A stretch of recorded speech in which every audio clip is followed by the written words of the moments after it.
Well, let me tell you something, class. You better listen up this week because the Mega Powers, I don't even know what's going on right now, but I feel the madness. I feel it coming through. And if you're not paying attention in class, then let me tell you, the 24-inch pythons are gonna run wild on. Tower power, too sweet to be sour, funky like a monkey. Space is the place, and the time is on the Macho Man side. Because when the K-Man connection turns into the Mega Powers, for one night only, too hot to handle, too old to cold. The classic match classroom is where it's at. Ooh yeah, dig it. So what you gonna do, brothers, when the Mega Powers, the Professor, and the Prodigy run wild on you?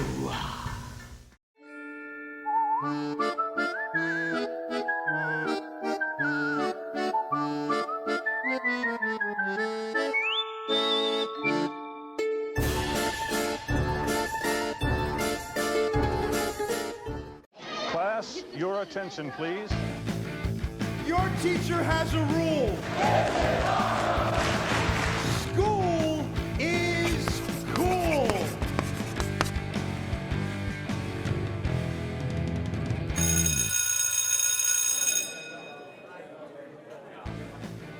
Welcome everybody to the classroom. The Mega Powers with my falling off mustache is here. I am the Professor Hollywood Tyler Wolf today, joined as always by the Prodigy, Anthony the Macho Man Cerulli. What's going on, brother? You look great. What a costume. Thank you. Likewise, I am loving this whole Halloween vibe. We got happy Halloween to all of our classmate members. You know, we had to go big on this one, our first Halloween episode, so we had to dress down a little bit. And I'd say that we, after the great reception on our Mega Powers Explode episode, this was the one to go with. So, I think we're already killing it. So I know we're gonna have a great episode today. I love it. This mustache will be coming off shortly. I've got a cat eating my boa right now. Things are crazy around here. It's fantastic. This headband, by the way, original Hulk Hogan headband from the 80s. Unbelievable. Because I'm old. That's why I'm the professor. You got the 80s headband, the 2000s boa, you got a fallen mustache, just all over the place. Sure, I'm all over the place. I am beyond Hollywood Hogan today. I don't even know what kind of Hogan I am. I'm like every generation of Hulk Hogan rolled into one. Brother. I love it. All right, man. Well, let's talk about the show this week. We got a huge show this week. This is going to be probably our biggest episode to date. It is the Halloween season, so we have decided to dive in to the debut of Kane, which coincides with the match this week, the very first ever Hell in a Cell pay-per-view, The Undertaker versus Shawn Michaels. What do you know about this program coming into this event? Well, unlike other episodes that we've done recently, I actually knew a fair bit about this feud. I did not know, I think I should start with that, about how Mankind and DX both tied into this feud. I knew about, obviously the story of Kane. I knew that he was his brother, and that there was a lot that it was going to unpack. And I've seen the moment before. And again, this ties into the recurring theme that I know the moments, but I don't know, the whole story. So, and we'll get into it once we get into the final moment, of course, of Kane's debut. But I was so excited for this episode because although I knew little bits and pieces of everything, to see everything play together, it was just fantastic. Yeah, this is some legendary stuff. We are going to kind of take a deep dive into a nice Mankind Undertaker feud. You have Paul Bearer all over this episode, which is a lot of fun. And then we kind of got like the very early parts of D-Generation X here. So there's a lot to cover, man. What do you think? Are you ready to jump into this? Oh, yeah. Ring the bell because class is in session. Dig it. Okay, brothers. Well, let's get right into it then. We're going to go with our very first clip here. And coming off of the week prior to this, Paul Bearer is asking The Undertaker for forgiveness. Paul Bearer has left Mankind. He wants The Undertaker back. Taker kind of hands Paul Bearer the belt He's kind of coming out saying, I'm going to forgive you. I love the little shit-eating grin on Paul Bear's face, that smirk when he turns around. He's like, oh, I've got him back. And then, Undertaker unloads on him some big right hands. But it's all a setup because here comes Mankind climbing under the ring, and he smokes the Undertaker with a fireball here. What do you think of this little opening angle? Oh, man. Beautiful way to start off this whole feud. First of all, Paul Bearer, king of facial expressions. I knew a lot about Paul Bearer from like the funeral parlor days, like early 90s. That was like my favorite thing to go and watch when I was younger. It was a lot of funeral parlor episodes on YouTube. So to see him in this late 90s form of being with Mankind and, interacting with the Undertaker here was a really interesting dynamic. I made a mistake. I admit it, but I've done it for you. I've told you, I've done it all for you. I let you become your own man. I let you find yourself, Undertaker.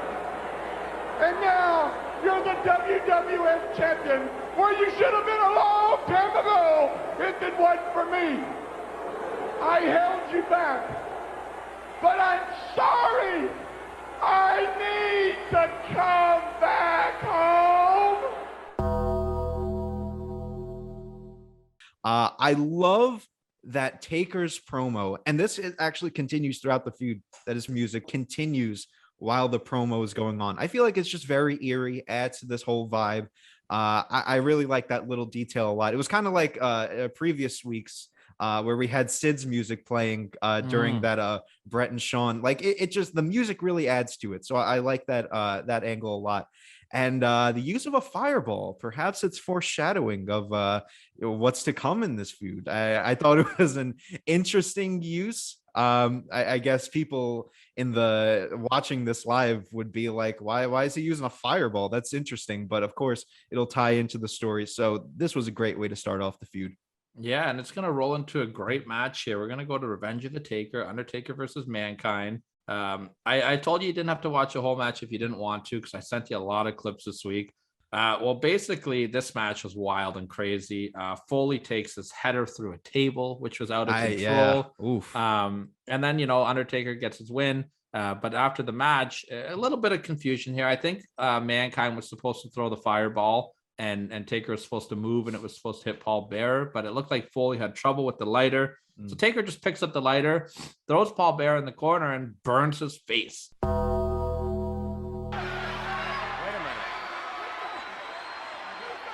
Oh no! Please don't! Please don't! Oh my God!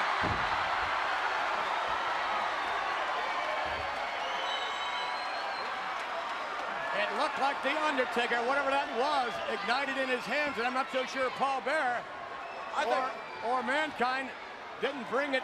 I think Mankind brought that into the ring. Somebody's got to help Paul Bearer.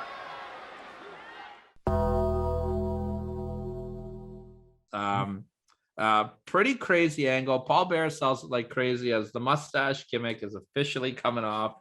Yeah, we can't do it anymore. It's just not going to stick there. I'm sorry. But what do you think about this angle going forward here?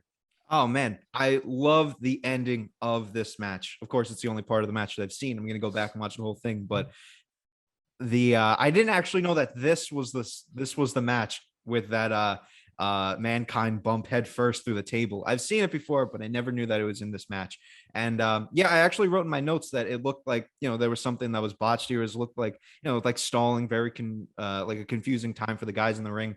But honestly, like, I would say that Undertaker taking the initiative and doing the fireball made it even better, because it adds to kind of like the story that we're going to get going forward, that Paul Bearer is going to be talking more about the history of the Undertaker and fire.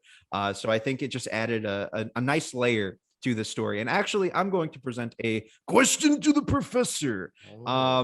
So, right, Paul Bearer was with Mankind.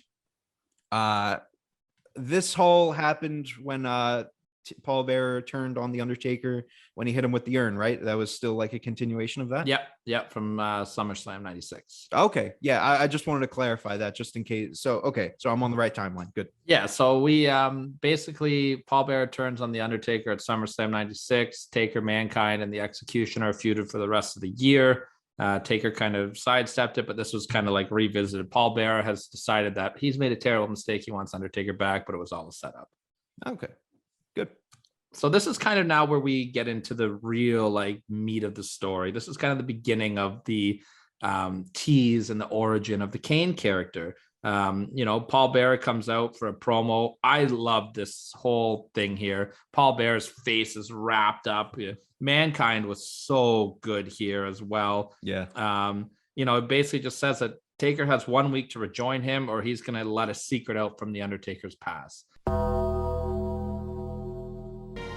I have to do this. One more chance, Undertaker. If you do not accept this final offer, I'm going to do something that only you know, Undertaker.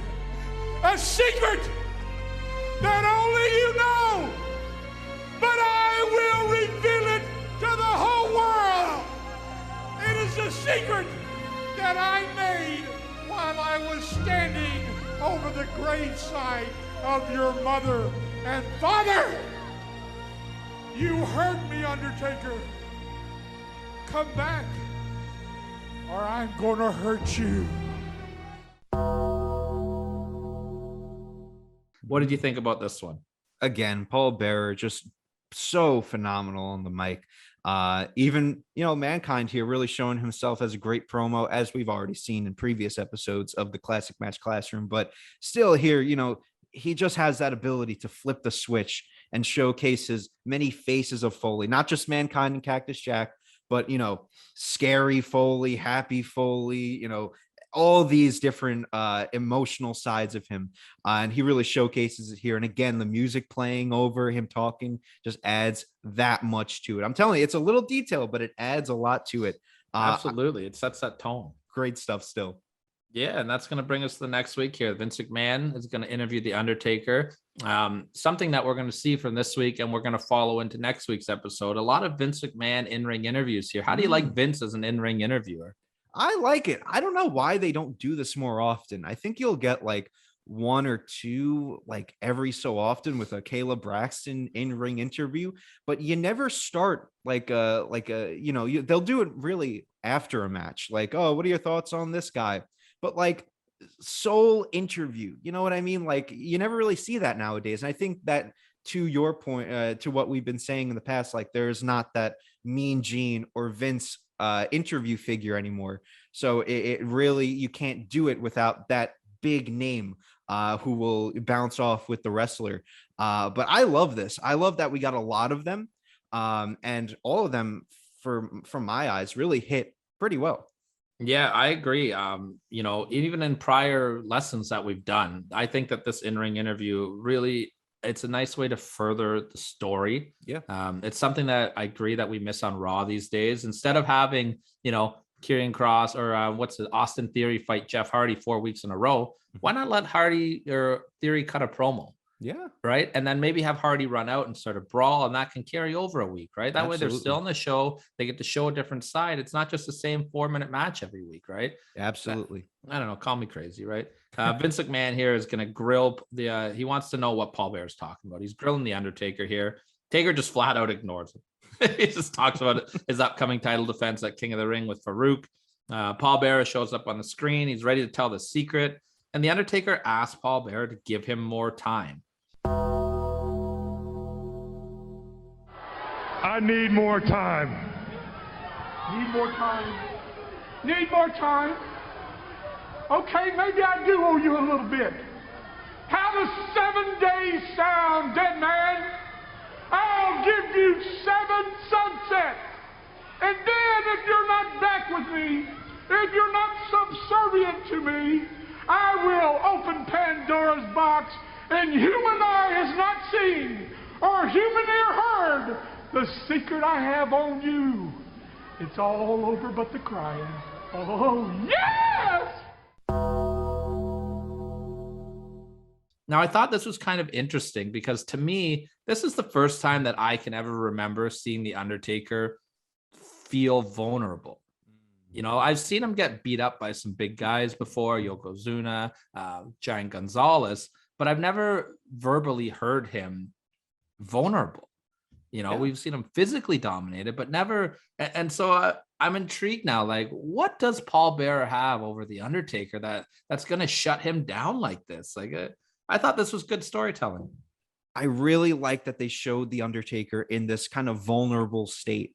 And, it kind of humanizes him a little bit, because every promo that you see of The Undertaker, especially this past decade that I'm used to, it's very typical, just rest in peace and all this same stuff that he says.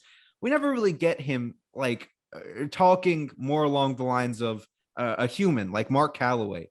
So I think him kind of being like, I need more time, that just adds to him. Like, you think The Undertaker, you think like, I'll just beat the shit out of you because I'm this undead monster. But like, this secret is so big that even he needs to take a step back and be like, I really need to reevaluate things. Give me some more time. I love that aspect of it, that humanization of The Undertaker, if that's even a word. I don't know. What I was going to say, like, I remember when this was happening live, like, because this is when I was at my teenage years watching WWE. I absolutely hated this angle. Like, I didn't care about it. Really? I wasn't a big Undertaker guy. I thought it was stupid. And now that I'm going back and rewatching it, I'm like, man, like, this is pretty good. Like, I'm really into this so far. And I'm glad that we're revisiting it right now. Absolutely.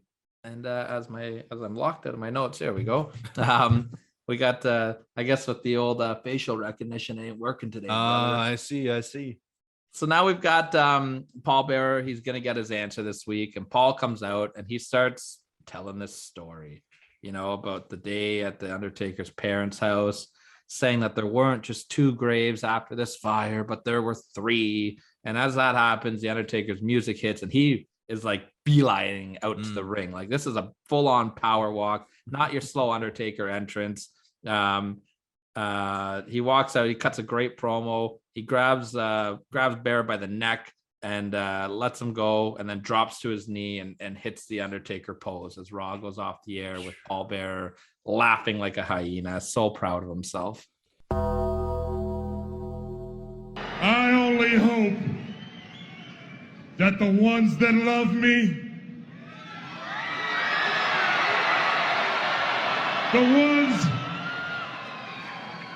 the ones that loved me in the past will be able to forgive what I must do tonight. The Undertaker about to extract all the revenge he can from Paul Bearer. Wait, what's he doing? Oh no. Oh my God.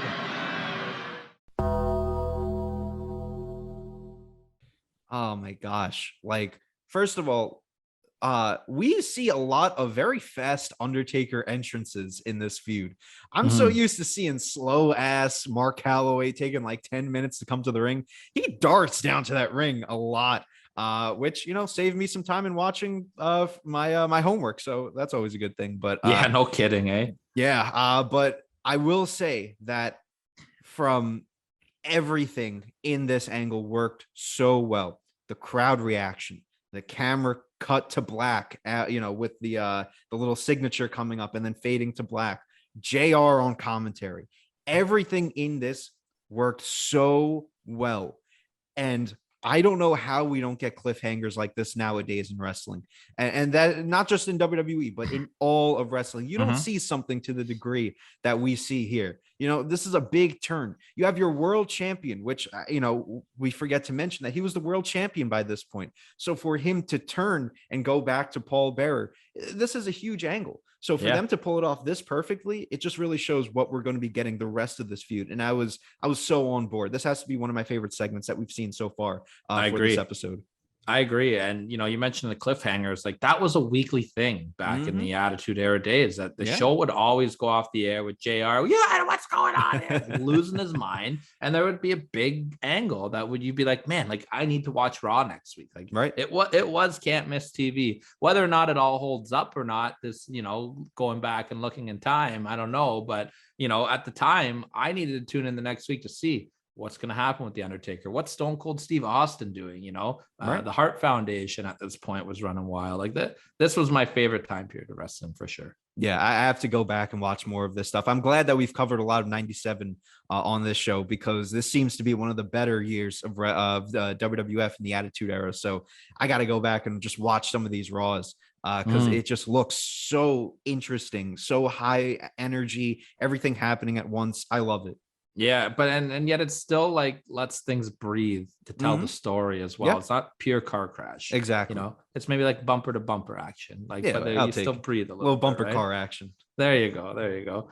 So that's going to take us to next week. Undertaker is going to come out and he's going to explain basically to his creatures of the night, the most important people to him, why he's doing this. And he's, basically you're not going to understand this. I get you. But he says he needs to protect those that are closest to him. And I know full well that I will face the persecution and the ridicule from all of you, the creatures of the night, the ones who I care about most. But there's one thing, and this is my most important point. Paul Bear,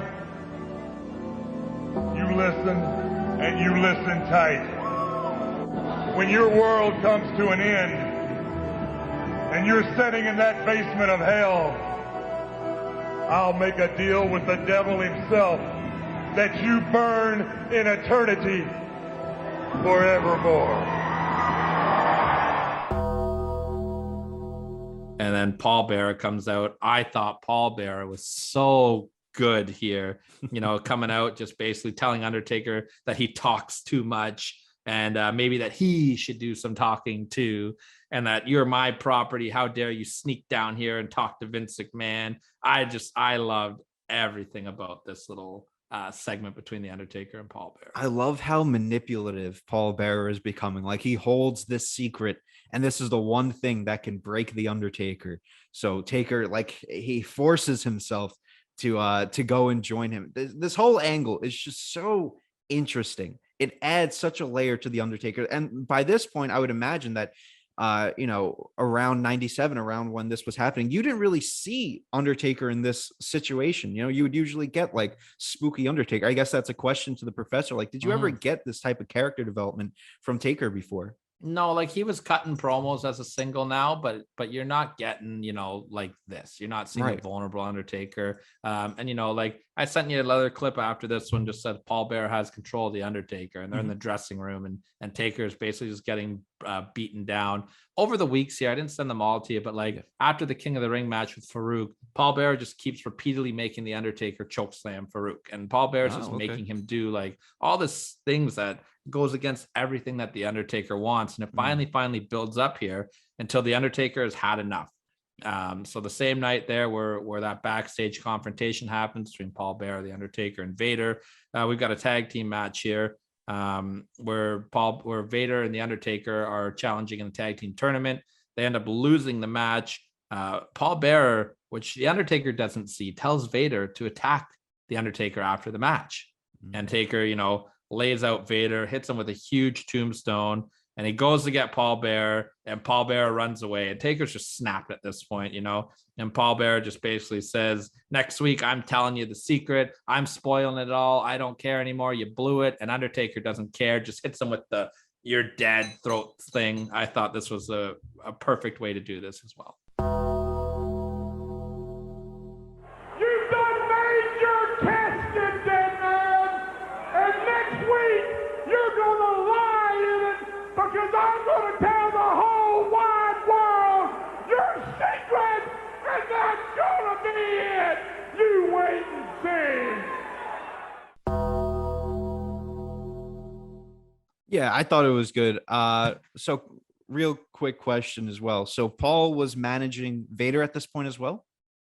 Yes, Paul was managing Vader as well. Oh, He had okay. Vader, Mankind as his little guys, and then Undertaker as well. Oh, all right. I like that. I like that he has a lot of different clients. Mhm. But I don't know about so here's the thing. I would have liked to have seen Taker be a little not, obviously like shivering in his boots or whatever, but a little frightened that Paul was going to reveal this secret. For him to kind of just do the throat thing and whatever. I don't know. I would have liked him to be a little more hesitant, just to keep up that story. But honestly, at this point, Taker's probably just like F it, just tell Yeah. the secret. So I kind of like that defiancy, but I like the segment regardless. But I would have liked to see a little bit more from Taker. Yeah, here. I see what you're saying there, but I can also see from a different side where, Taker's fired up now. He's got the adrenaline going. He just Right. laid out Vader. He's been months and months of torment, and he's just, I don't care anymore. Mhm. Tell my secret. I don't care. I'm done with you. That's true. That's a good way to look at it too. And maybe he's trying to scare Paul Bearer too. Mm. You tell the secret, you're dead. Yeah. And then we get the big secret reveal. After months of hype, Paul Bearer reveals the secret.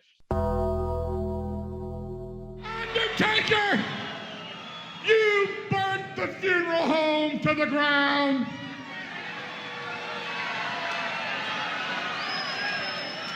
And along with the funeral home, you killed your parents. You killed your family, Undertaker. I know it. I've had this secret on my inside all my life. 20 years. You killed them. Undertaker, you are a murderer. You are a murderer, Undertaker. You're a goddamn murderer.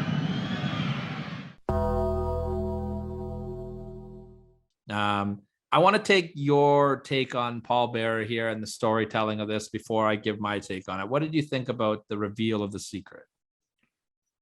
Okay, so I mentioned earlier on that I thought that I had originally knew the secret, right? So what I meant by that was that I thought that it was just going to be the reveal of Kane. I didn't really know that we were getting the full story here. I kind of knew in the past about like the whole parent situation, but I didn't know that the whole secret wasn't just that he had a brother. So that kind of brought me back into it because I was like, oh, I'm actually surprised by this while I'm watching. Again, Paul is really just like such a crazy good storyteller. For me personally, I like this reveal a lot. Paul's just, I keep saying it, but he's like so just great on the mic with the facial expressions and the emotion that he puts into it. Of course, just the last line, just him screaming, "You're a murderer! Yeah, You're a goddamn murderer!" I have that in my notes as well. The only thing that I will say is that I wish that they put a little more emphasis on the fact that he had a brother, because that's kind of my, like, I was going into it expecting him for that to be the surprise.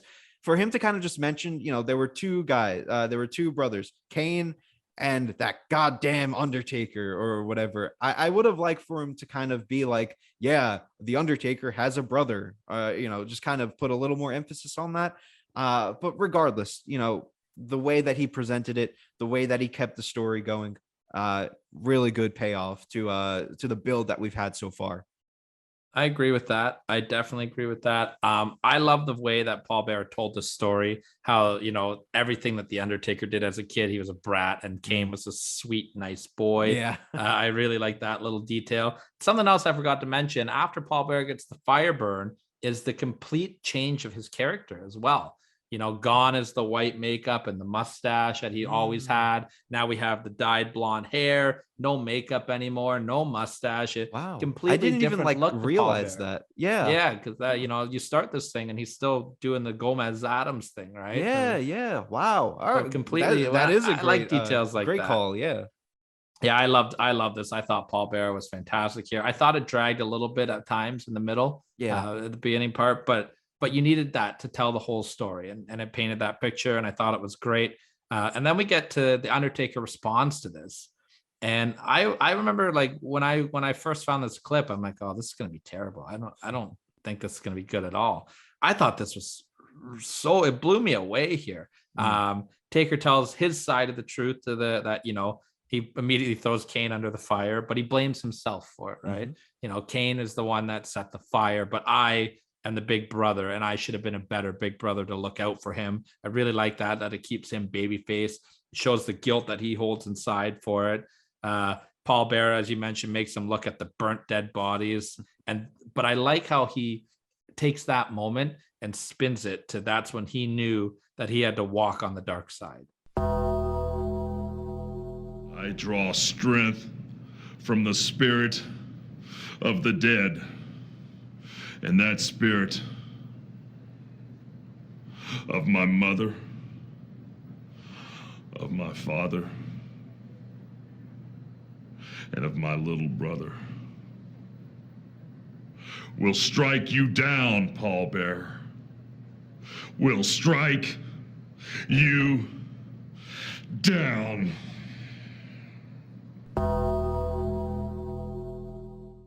That was like the birth of the Undertaker right there. You know what I mean? That he draws strength from his family on the dark side. You know what I mean? Like, I really thought that was a nice twist. And I really like how it gave some nice background on just why the Undertaker is the way that he is right now. Yeah, I have to say, out of all the promos that we've gotten of Taker in this feud, this hands down has to be my favorite. He is on point with the emotion, the visuals of him in the back with the blue lighting, even just like his little actions. Like, there's one point where he's talking and then he kind of just like hits the lockers and he just takes a pause. Like, just all these little things just work so well, because you could tell that it's hard for him to say all of this, but he's still pushing through it. So I actually had a question for the professor. Yeah. Because I was getting a little confused by this point, because in this whole story, Paul showing the dead bodies to the Undertaker, he's painting him out to be this murderer. So tying it back to the last few years when Paul and Taker are together, if Paul's so against Taker, then how are these two together? You know what I mean? Like, how is Paul Bearer the manager of the Undertaker? I would just assume, like, I don't think I don't think Undertaker knew that Paul hated him all this time because he was a kid, right? That would be my take on it. The Undertaker's a kid. Maybe after his parents died, he probably started looking up to Paul Bearer as a father figure, would be another way I would look at it. Yeah. And, Paul Bearer manipulation as well, right? Yeah. It goes to show just what a terrible person Paul Bearer has been now after hearing all these things, showing the dead bodies. So I wouldn't put it past him to manipulate the Undertaker and turn him even to an evil person, because the Undertaker started as a heel, right? Yeah, that's very true. So yeah, I'll definitely take that, because I was just like, if you're talking so much about how bad the Undertaker is and that he's a murderer, why would you align yourself with him in the first place? But I get that is true. I forgot that Taker came in as a heel, so it kind of all ties together. But yeah, getting back to the promo, just really just nailed it here. This, up until this point, I was just in love with this feud. There was so much story going into this. Yeah, I mean, not much more you can say. Like, again, for our viewers, if you haven't already, take advantage of the playlist down in the description. It has all the promos that you need to watch, and this is one that you definitely need to go check out if you haven't already. I would go on record here to say that this might be one of the Undertaker's greatest promos of all time. It has to be. It definitely has to be. I haven't seen anything in the last 10 years that even compare to what I saw here, because again, it just adds to that level of, kind of making the Undertaker human. And I think he plays it off so well here. We don't get a lot of like spooky Undertaker promos, at least in this part of the feud. So to see this side of the Undertaker, it's kind of similar to how you have been calling the Stone Cold that I used to see as the what guy, now comparing it to heel Austin. It's kind of similar here, that I'm so used to dead man Undertaker, and now I'm seeing kind of human Undertaker, which I think is awesome. So I've got a little side question for you now. Then we're talking about the Undertaker here. You can call this a multiple choice question, if you will. A little quiz assignment here. All right, What pop is quiz. your favorite variation of the Undertaker over the years? From what you've seen, I know you grew up obviously with like the recent Dead Man Undertaker, but you've got like early 90s Zombie Taker. You've got Purple Phantom of the Mask Taker. You've got American Badass Taker. You've got this version of the Undertaker in 97, Ministry of Darkness Undertaker, Return to the Dead Man Undertaker. Ooh. You got a favorite version of the Undertaker? That's such a loaded question. So I haven't seen a lot of Ministry Taker. I think that's a side of the Undertaker that we should definitely explore in the future. I've seen some of American Badass, but honestly, I never got into it. It was never American for me. Badass Undertaker. Yeah, it's just, I don't know. I like when Dead Man Undertaker gets kind of human, like we see in this, but like just human Undertaker, and it was a little weird for me. Honestly, I would say this version of the Taker, it's definitely up there. And early 90s Taker is definitely up there as well, because I just love the whole zombie-esque vibe of Paul Bearer in the funeral parlor. Like that, I've been saying it, like that definitely has to be one of my favorite just segments of all time, like talk show segments or whatever you want to call it. But for me, honestly, like I'll probably say like late 2000s to early 2010s Undertaker. Again, kind of biased because I grew up with it, but I will say that for me, like not just growing up, but even looking back at like some videos of it now, like to me, that was the scariest Undertaker, because like everything with the top hat and the jacket and just his whole demeanor, everything about that, just it's just so creepy to me. And sure, like this version of the Undertaker is scary too, the way he talks and everything, but like the whole package was really there for like that late 2000s into the early 2010s, when he was still like that, as close to a full-time wrestler as much as he could be by that point. Just his promos were hitting, even just like his video, like his Titantron, no pun intended, but his video, entrance video, like that was really scary too. And I remember that so vividly. I would say either early 90s to the late 2000s Undertaker would have to be my favorites.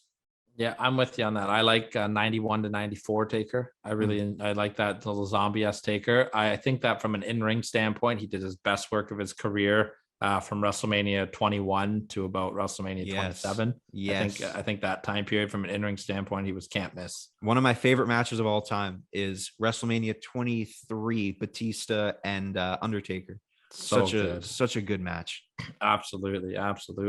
And let's get back on track here. So the secret is out. The Undertaker's response has happened. Vader's in the ring to have a match.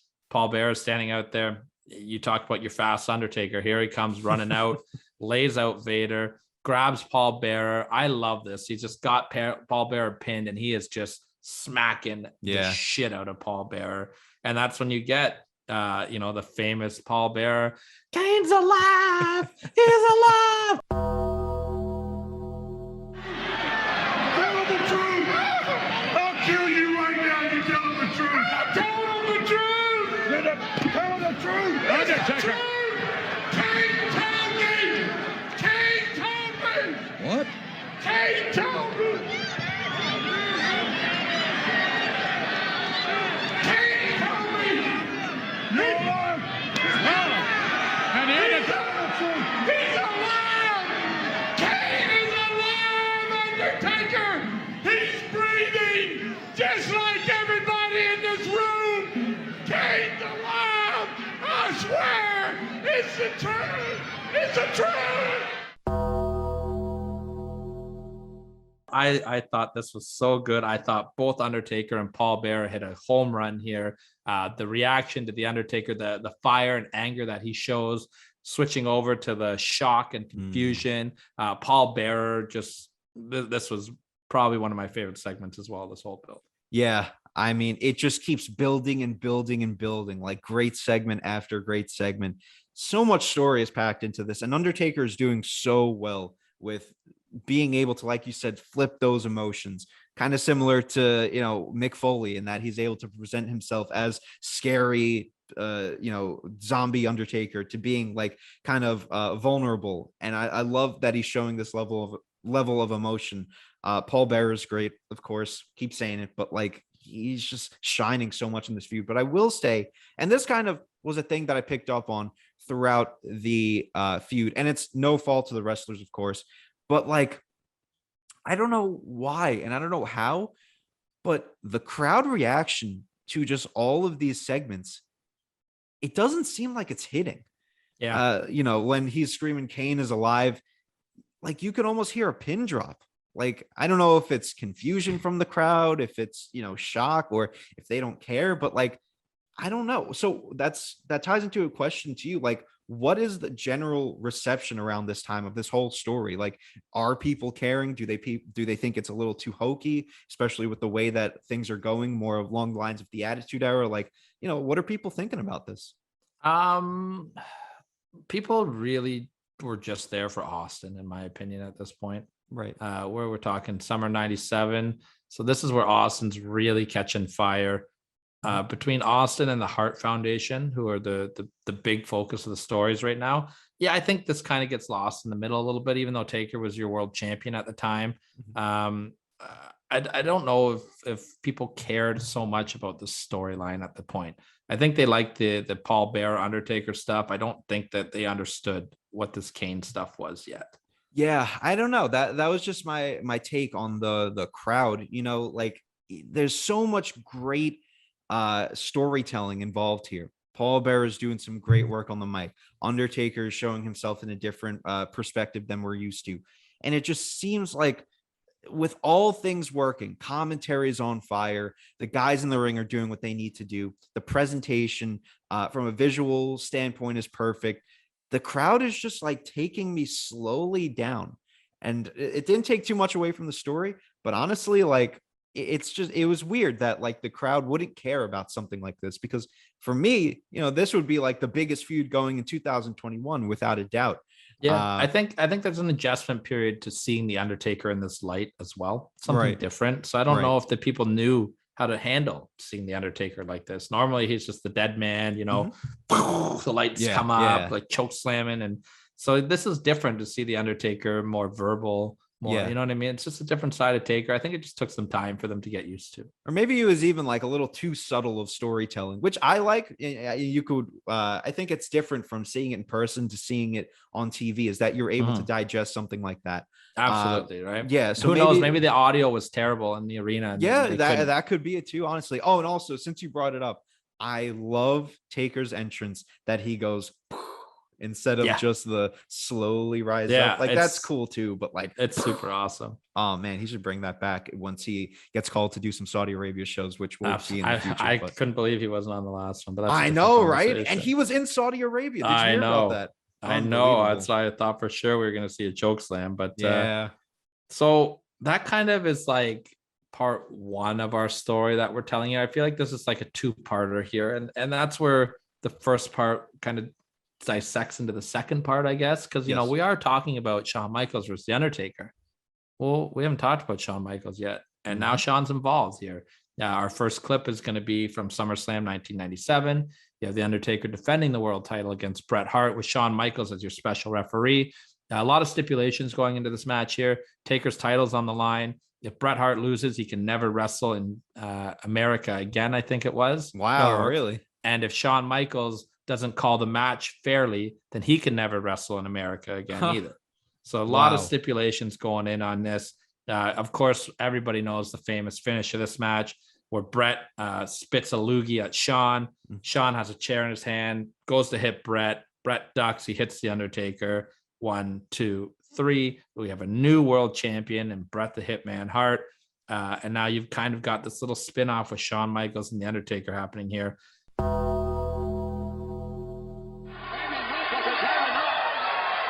Was on the outside and did not see.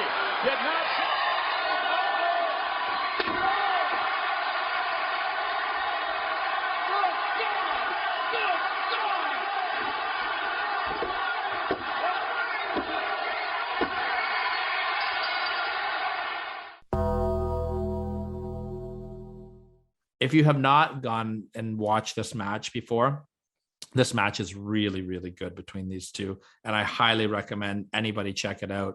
But what did you think about the finish here, more specifically? And in case I don't think you probably had a chance to watch a match. Yeah, I checked out the finish, and such a perfect way to just blend the two stories into each other. Just the little subtle thing of just, Taker walking out and storming after Shawn Michaels. That really was the start of that feud, is just, him going after him after that chair shot. Yeah, I mean, and Brett was still a heel by this point, if I'm not mistaken. He's still Mr. Anti-America. He's in the middle of the Hart Foundation run here. This is where Brett probably was one of the last high peaks in his WWF career, I would say, was after this, because September, October, November, he really is. It's a big downward spiral in the career of Bret Hart in the WWF. Right. And yeah, so this has to be a really great way to start off this feud. And I was excited to see Shawn Michaels get involved, because this is our first taste of Shawn Michaels on the Classroom. So we get to see some action of the Heartbreak Kid. Yeah, it was cool to see Bret Hart as well. Always great to see. I feel like we always get these Bret Hart cameos, at least one every few episodes. I feel like he's Mr. Classic Match Classroom. Yeah, right. So yeah, he's our way Dean. To start off. What was that? Dean Bret Hart. He's our Dean. Yeah. So, anyways, we have a new champion. Paul Bearer at some point did come out during this match and got punched out by Taker. So they kind of teased out a little bit. Oh yeah. That was, I was going to ask you, because it just seemed weird that there was no mention of Paul, especially towards the end here. So it was good that they had a little thing within the match. Mm-hmm. And then so the next night on Raw now, Shawn Michaels is coming out to cut his promo. I love Vince McMahon here. Vince McMahon looked like a disappointed dad in Shawn Michaels as he's watching Shawn lash out. Vince gives Shawn shit and leaves the ring. Shawn's cutting a promo here. He reminded me a little bit of John Cena here. And I'm going to tell you why. Because I thought Shawn was cutting a really good promo, but then he does like this really stupid shit that takes me out of it. Like, when Vince McMahon's like, oh, well, the Undertaker is going to be really mad. He's like, ooh, I'm shaking in my shudders. Like, it was a big miss for me. And, I don't know how to word this. I wasn't getting the right heat from Shawn here. I don't get, and this is something you're going to hear me say for probably the rest of this episode and all of the next episode. I just don't like 1997 Shawn Michaels. Yeah. It's not like the heat, like I want to see you get your ass kicked heat. It's like I want to turn the channel, because I don't like what you're doing. I've always known you were a Nimrod, but now you have convinced me that you are the dumbest son of a bitch I have ever met in my life. Well, first of all, I don't appreciate that. Let's get that straight, okay? And in addition... Ooh. Excuse me while I shudder in my loafers, McMahon. Well, you just might be shuddering come September 7 when you step into this ring with The Undertaker. That's when you're going to be shuddering. The Undertaker is going to come out. He's really pissed off after Shawn cuts his promo here. Shawn takes a powder. He's pissed off. He's going back to taking souls and making people rest in peace. And then Paul Bearer shows up on the screen and says, Kane is coming. That part was really awesome. But yeah, that was great. Overall, I'd give Shawn's promo a thumbs in the middle here. I would have expected a little bit more for his official heel turn. This was the official heel turn of Shawn Michaels, right? Okay. Yeah, I was going to mention this because for me, I got to agree with you. And I thought I have a lot of controversial opinions coming up in this episode, so stay tuned for them. But I thought that this was going to be a controversial one as well. But thankfully, you agree with me that I wasn't really feeling Shawn around this time. Really, because I wasn't sure what they were going with for him. And what I mean by that is like the crowd loves him and he's kind of catering to the crowd. He's slapping their hands and whatever. And this is after, I know that this was the heel turn, but even after, like, he's still doing it. Yeah, he's given me like you said, like the John Cena, like, kind of goofy nonsense. I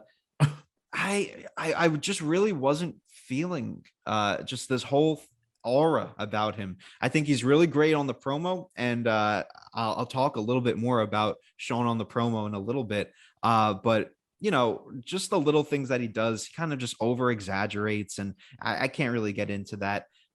It ties into his character well, and that's great and all, but still, like, it's still the Undertaker at the end of the day. Like, let's be a little real here. But yeah, I mean, Taker's promo was great. I still like that there's still hints of Kane going forward, but it's not taking over the story. And that kind of plays into the rest of the story here. But yeah, I mean, Shawn is. I was interested in your comparison with Cena. I was trying to think of who he reminded me of, and the closest that I could get was like Styles, maybe. Like I really can't compare him to anyone else. Just his level of promo with the emotion to the goofiness. I guess Cena, it would be a good comparison then, because I can't think of anyone else that would fit that role. Because when Shawn wants to, and when he's serious, and I don't even mean serious in the sense of like straight laced promo. Like, you can still do your fun stuff here and there, but when Shawn wants to get his points over, they're really good. Oh yeah, he does a great job, but then he does this stupid shit. I'm shaking. Like, right. It just didn't work. It didn't fit in. It just didn't feel right. And there's a lot of big misses here. Mm-hmm. On a sidebar part here too, let's talk about Bret Hart for a second. And we're going to really get into Bret Hart and Shawn next week. Ooh, spoiler alert. But Bret Hart here has signed a new long-term contract with the WWF, as we covered in our premiere episode. He's signed a 20-year contract. Vince has done this big heel turn with him at the beginning of the year, which is where we left off on the second episode of Classic Match Classroom with his promo, "I Don't Respect You." We're about 5 months into his heel run now, and it's going very well. Yeah. Now, all of a sudden, you've turned Shawn Michaels heel, and Bret Hart has taken a back seat here. Like, how pissed off would you be if you were Bret Hart at this point? Yeah, no, definitely. That adds to my confusion about where Shawn plays into everything, because both of these guys are heel. Like, I don't know who to cheer for. I guess by default, that means that Bret kind of has to turn back to face. How do you turn him face after he's been bashing America for 5 Right, months? Exactly. So we're going to go into a very big moment here. We've got Shawn Michaels versus Mankind. There's a lot to go here. This is the very first time ever during this match that you see Shawn Michaels, Chyna, and Rick Rude and Triple H all working together. It is I'm going to call it the unofficial birth of D-Generation X / a Clique, whatever they were calling each other at this time. A knee right to the face of Shawn Michaels and the handsome and controversial youngster from San Antonio. And the ladies certainly aren't going to look. Look at the ramp. Look at the ramp. Hey, wait a minute. It's Rick Rude. Ravishing Rick Rude. He must be Shawn Michaels' new bodyguard. Vision. Oh, wait a minute. Here comes Rick Rude. Rude is going to... Oh, good God. Rude just tattooed Mankind in the skull with a steel chair. How is he up? Sweet tin music. Sweet tin music.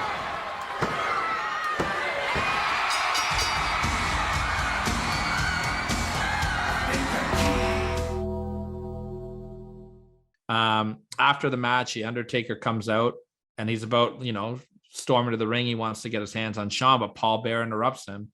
And again, Kane is coming and all this fire shoots up as the show goes off the air. Another, I thought, really great cliffhanger here. I was really interested to see that this was where DX kind of formed. I didn't know that this was going to be part of it. I thought, like, they kind of formed before this, but it was interesting here. What I will say, and I don't know what your thought about this or what the general thought was at the time, but Rick Rude involved in DX. One, like, how did this all happen? And two, what did you think of it? I don't know how it happened. Rick Rude was in ECW before this. He was doing commentary work and whatnot. And then I guess he got called back up to the WWF, and they just wanted Shawn Michaels to have an enforcer. I guess he was just going to be Shawn's bodyguard, which I'm fine with. Like, Rude couldn't work at the time. His back was a mess.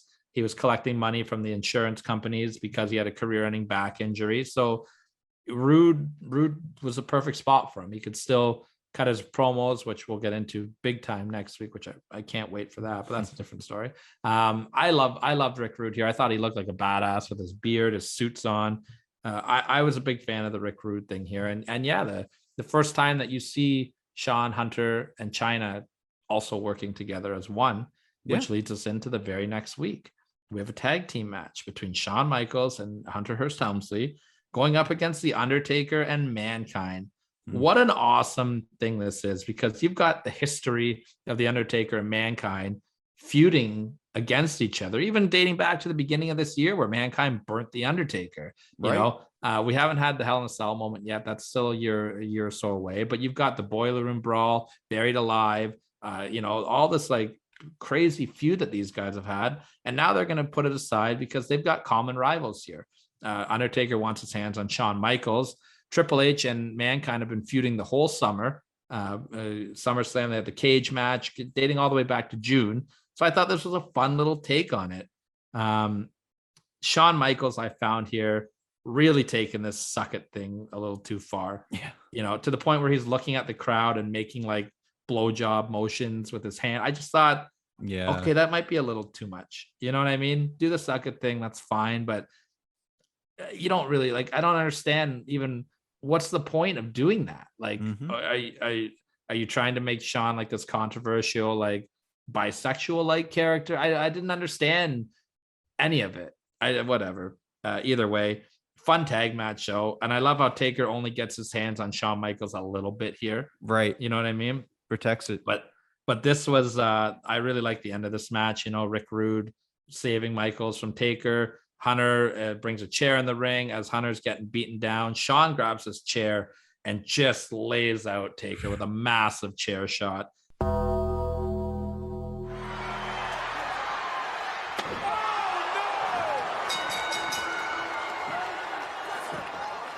God, what a shot to the face! Look at that chair! Michaels has get him the chair! Shawn Michaels, an obvious disqualification. Michaels with the Undertaker. And the Undertaker's been busted wide open. Undertaker.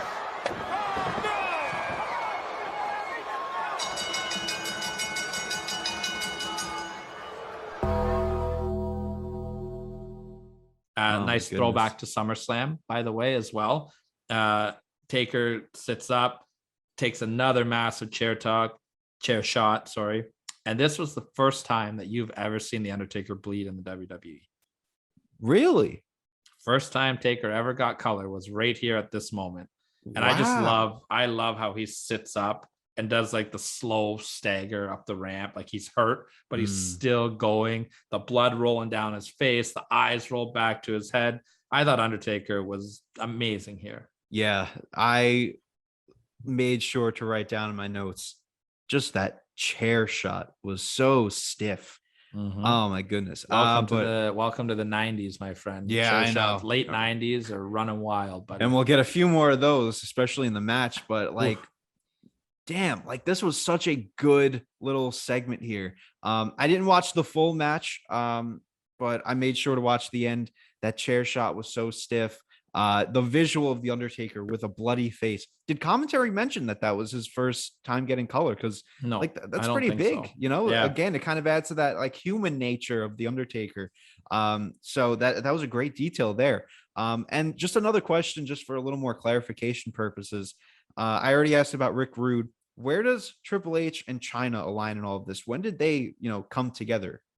They're kind of trying to blur the lines a little bit now. This is really the start. This right here is really the start of the Attitude Era.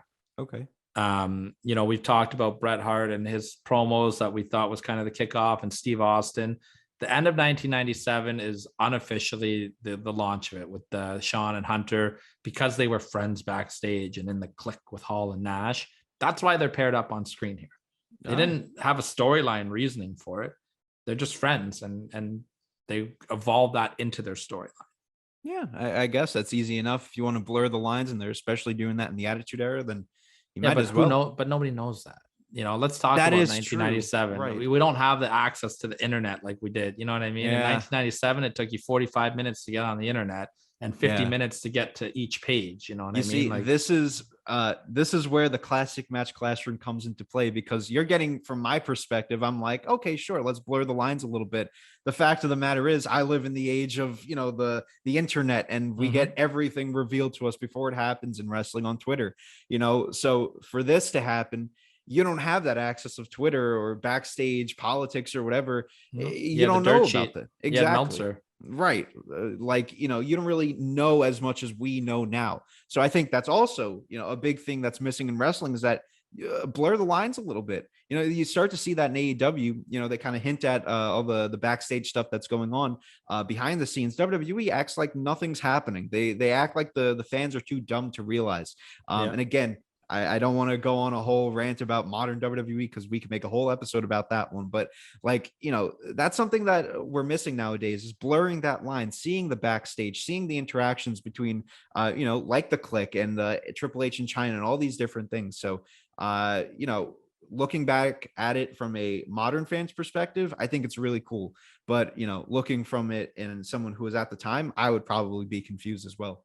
Yeah, I didn't get it. I was in grade 7 when this was going on. I was like, I don't know why they're teaming up, but I was a big Triple H fan at this point, so I was really happy to see him kind of get into that next level. I love his entrance music too at this point. Yeah, absolutely. So that's going to take us to an Undertaker promo here leading up to their Ground Zero match. I just really liked one specific line that Taker had in here about the only reason why we haven't touched in 10 years is because I wanted somebody untouched to tell the story of the Undertaker. That's the one line that popped out. Such a great line. And yeah, Taker was he was good here leading up to the Ground Zero match.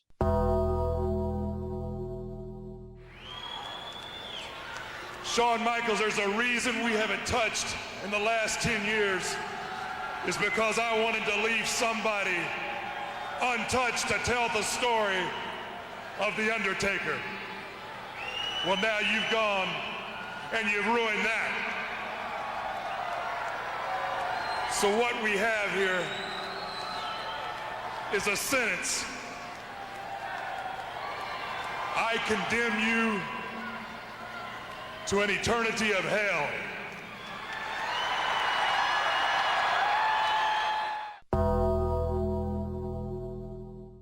Okay, so this is where we start to get a little controversial. For me, Taker's promos drag on a little bit too much. And that takes a lot away from me. If I was booking Undertaker, and that's what I look at it from early 90s, because that's what I mainly saw of his, I would just keep it short and sweet. And you actually start to see that nowadays with the Undertaker. He'll come back, he'll cut very short promos. I think it's in his favor if you just get to the point, because Taker tends to drag on, and he can't really find his way back to the point, and it gets awkward. And this happens a lot. I kind of gave it a pass for the Paul Bearer promos and everything with Kane, because it humanizes him a little bit. But when you're doing Dead Man Undertaker, you need to keep at the mystic nature of the Undertaker, or whatever you want to call it, and keep it short and sweet and let your actions do the talking. When you're dragging on, you're kind of finding your way back to your point. It takes me away from it a lot. And I didn't really get that much of a great character out of Taker here. That's why, when you asked me about what's my favorite Undertaker, I was thinking about putting him a little higher, but honestly, from what I'm seeing here, I would drop him a little lower than the other Undertakers. Easy for me to say. I would drop him down a little bit, just because, if you can't get to the point, you start to take me out of it a little bit. That's why, when we get to the Shawn promo right after, you compare the two, which I would have loved to see a lot more promo wars between these guys in this rivalry. But for me, Shawn's probably the one doing the best promo work between the two, at least in this part of the feud again. But, Shawn is really just on point. He doesn't drag anywhere. And, Taker, sure, he's delivering it great, but like if you can't get that content out there, like I'm kind of taken away from it. I don't really see the full potential of like the dead man character by this point. Maybe a controversial opinion. I don't know what you're feeling about this, but I'm kind of with you on this. I've always found that Taker drags his promos a little bit. I've never been a huge Taker. Like I love Taker now, don't get me wrong, but when I was growing up, I wasn't a Taker guy. It's one of the pigeonholes of this character where because he's this zombie like slow moving person, he has to cut his promos that way too. Right. And I was never a big Taker promo guy, even as the American Badass. It never resonated with me. Right. But I agree with you. Other than that one line in this promo, I wasn't really too into this Taker promo either. I think Taker always has like that one line that makes the promos really good. And that's why like I try to, right? Yeah, like I try to take back a little bit from it. But like when you listen to it in its entirety, it's like come on, just say what you need to say. It's better off if you keep it short because it keeps that mystery behind you. Absolutely. And that takes us into the Ground Zero match here. I sent you two versions of this. I sent you a highlight package of the entire match, and I sent you the match. Which one did you go with here? I checked out the highlights, but honestly, like from either watching the full match or watching the highlights, you're getting the same vibe from this match, that it was very all over the place, chaotic. But honestly, like just from watching the highlights alone, I loved everything that happened here. Yeah, this match was wild from start to finish. Wild brawl to start it. Undertaker finally gets his hands on Shawn Michaels, which is fantastic, right? Not a good night if you're a referee. Yeah, all the referees get beat up throughout this entire match. We'll go over the close ones. I thought this match was really good. I watched the whole match. I haven't watched it in a long time, so I had some time. I figured I'd check it out from start to finish. I thought it was a really good match. I thought it dragged a little bit. Might have been a little bit too long at some points. Right. I love the double disqualification. Yes. I'm okay with this finish.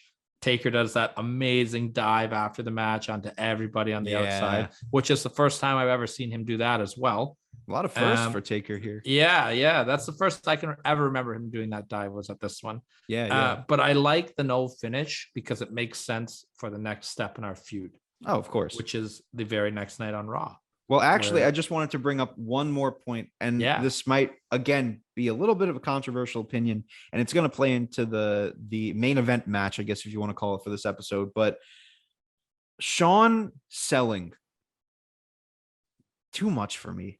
I get that you want to sell like the power of the Undertaker, but like I'm getting like Hulk Hogan 2005 match selling here, and like it's very hokey. Sometimes it works, sometimes it doesn't. It's very hit or miss for me. That took away from the early stages of the match. It got better as we went along, but like here, I don't know. I'm with you. Shawn is one of the best sellers of all time, and he's one of the biggest oversellers of all time. Yes. And like you said, there's that fine line where sometimes, where am I here? Sometimes it works really good. I'm a little too low there. Sometimes it works really good and it's up here, and sometimes, you know what, that was a little too much, a little too hokey. I'm with you.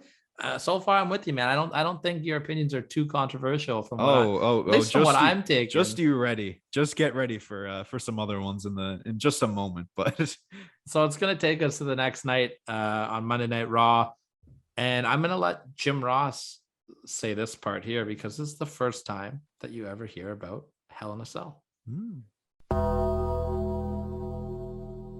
And it's all going to culminate on October the 5th, Hell in a Cell. It could be no more aptly named the most ominous steel cage structure ever erected here in the World Wrestling Federation with a top on it. Only one way in, and that's through a padlocked door. There's going to be hell to pay for Shawn Michaels. For sure, we won't be seeing any interference from anyone. And as you just heard from JR there, first time ever, what is Hell in a Cell? I love that Taker on his promo always puts over Shawn. Just the little things, you know what I mean? He, and prior promos always swings a hell of a chair. He's a tough person. It's the little things that build your opponent up. So that way, I've said this before on the show, build your opponent up. That way, if you beat them, it's a big deal. If you bury them and they beat you, it makes you look weaker. Why do you want to? And if you beat them, who cares? Because they're trash, according to you, right? Undertaker builds up Shawn Michaels, so if he does beat him, it means more. I thought Shawn had a great promo here as well. If I'm going down, I'm taking you with me. I really like that. What do you think here on our build to the first ever Hell in a Cell match? First time we've ever heard the words Hell in a Cell in the WWF. First of all, correction, it is at least what they're saying, Hell in the Cell, because they have said Hell in the Cell so many times, and on the graphics it says Hell in a Cell. Just a funny little thing there. Of course, Vince is the one to get it wrong. But yeah, I mean, I love that they're hyping up not just like the brutality of the cell or whatever, but they're also hyping up each other, like you mentioned, building up your opponents. And I really think that this will tie into the match. And really, you want to put your best guys in this cell. Well, let these guys build each other up. And I think they're doing a perfect job with this. Again, Taker's still dragging on for me. And there's another promo a little later on that still, I think the whole promo really for me was just him saying, Shawn Michaels, Hell in a Cell, Bad Blood, pain and violence. Like he's just dragging on. Like, and that's this promo, and the next promo is just the same thing, just thrown in random words. But yeah, I still like that they're building each other up here. Yeah, I was fine with this. I think that the feud is on the right track here. But when you take a step forward, we're about to take about 10 steps backwards with this next promo here. Yeah. We've got Shawn Michaels coming out. This is a promo that Shawn got in a lot of shit for. So basically what happens is Shawn comes out for an interview with Jim Ross. I don't think Vince was at this taping from the stories that I've heard about this.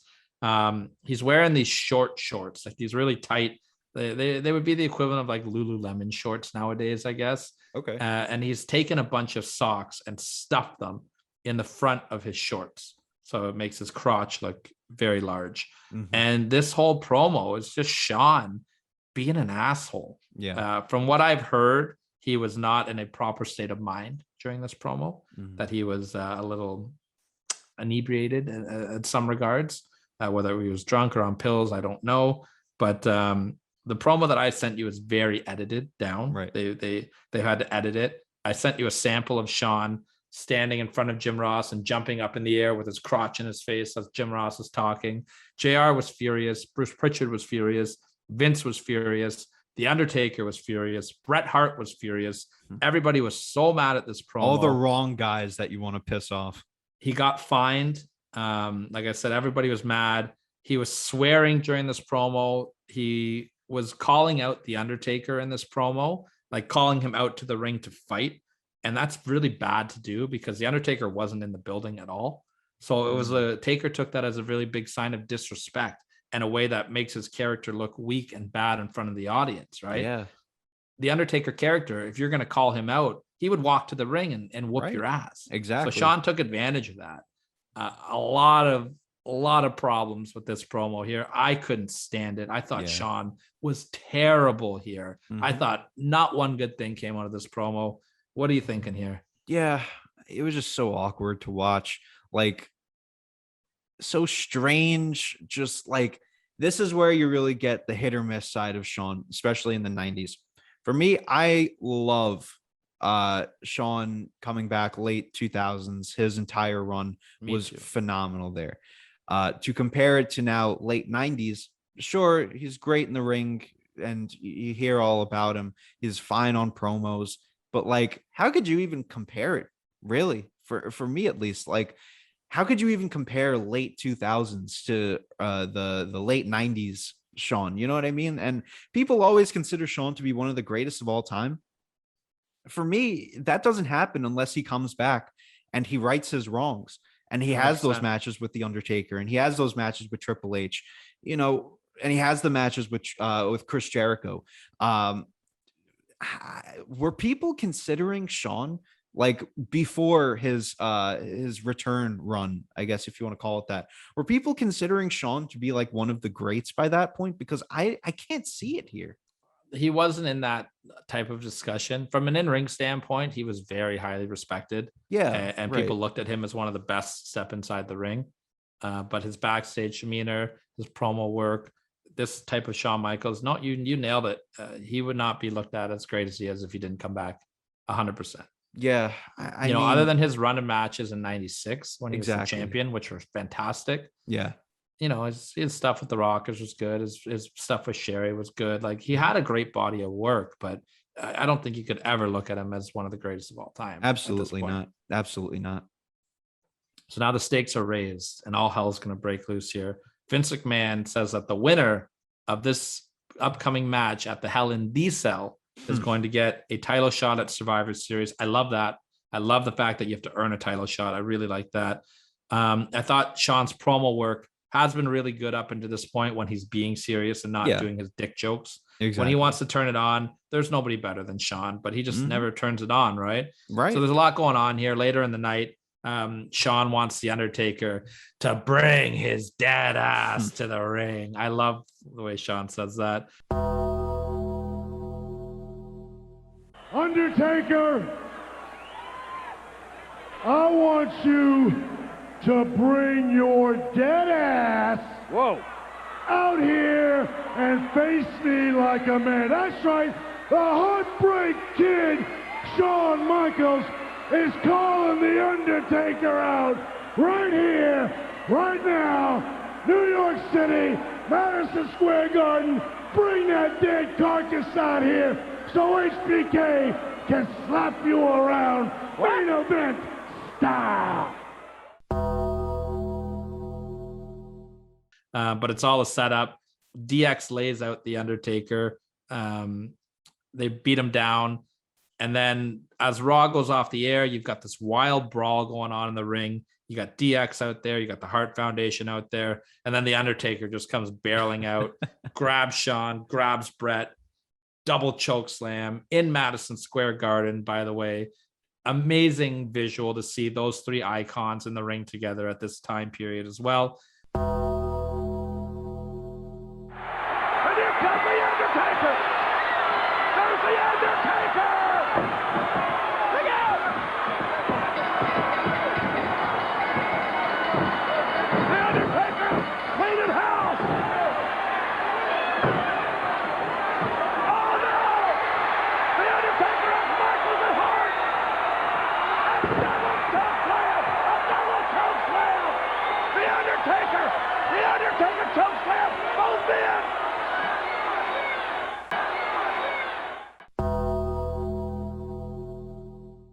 And what a crazy Monday Night Raw this was in general. This was the exact same Raw where Vince McMahon got stunned for the first time ever. No and kidding. It was also, and also the same night where Cactus Jack made his debut and fought Triple H. Jesus. This was a loaded Raw. That's why you see Triple H all banged up like in these clips.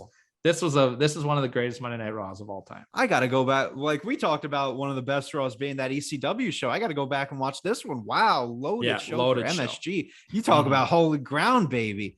I mean, this was such a great way to go off the air.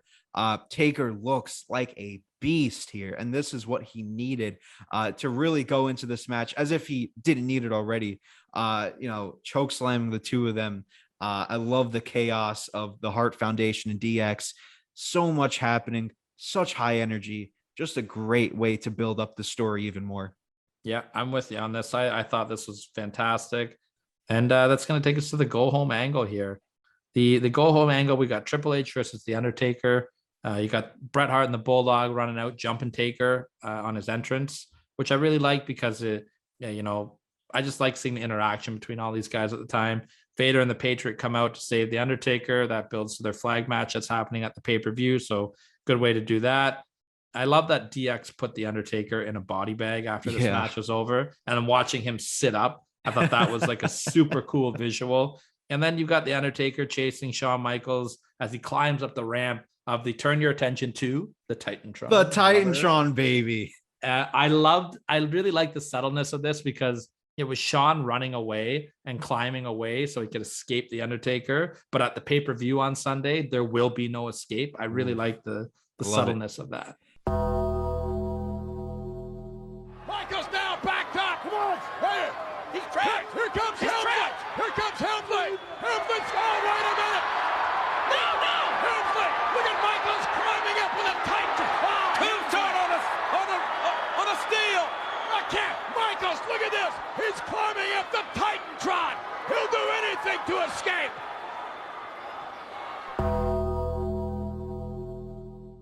I love this segment. There was so much that they did to tie in the story, like that little detail that I didn't even catch. I saw, climb up the Titantron. I thought it was great, but like still, that's just that little detail of like you can't do this on the pay-per-view, which was really cool. So much chaos. Just loved everything. The body bag visual. Oh my gosh, I love that. So much great stuff that they added into this one, and it really got you excited for this match going forward. And I was really excited for this match, just from everything that they did. This was the perfect way to cap it off, between that MSG segment to this go home show. So much to really kind of make up for what Shawn was doing in these promos that kind of took away from it. But as far as these last few segments, I was on board, ready to go. Yeah, I'm with you on this. I think that this feud, there's not much more you could have done with it. I think it's time to blow it off and sell. As a little bit of a flip the page thing here too. Last week on the show, we talked about Rey Mysterio and Eddie Guerrero at Halloween Havoc 97. So these months line up with each other, right? Ooh, this is WWF's October pay-per-view. Mm-hmm. WCW was also doing a cage match at Halloween Havoc 97 between Hulk Hogan and Rowdy Piper. What the WWF Age in the cage. Age in the cage. That's exactly what the WWF were taking shots at. I believe JR said that a few times as well. Shawn definitely got some pokes in on it. So yeah, quite the contrast to the products going on right now. Where in WWF, they were always known for strong main events and iffy undercard matches. And WCW was known for their strong undercard and weak main events. So absolutely. Just two different flips of the switch there. Yeah. Before we get into turning the classroom over to you, any final thoughts, questions, comments on the build up here? Well, I will give my grade for this build. So I couldn't give it a solid grade.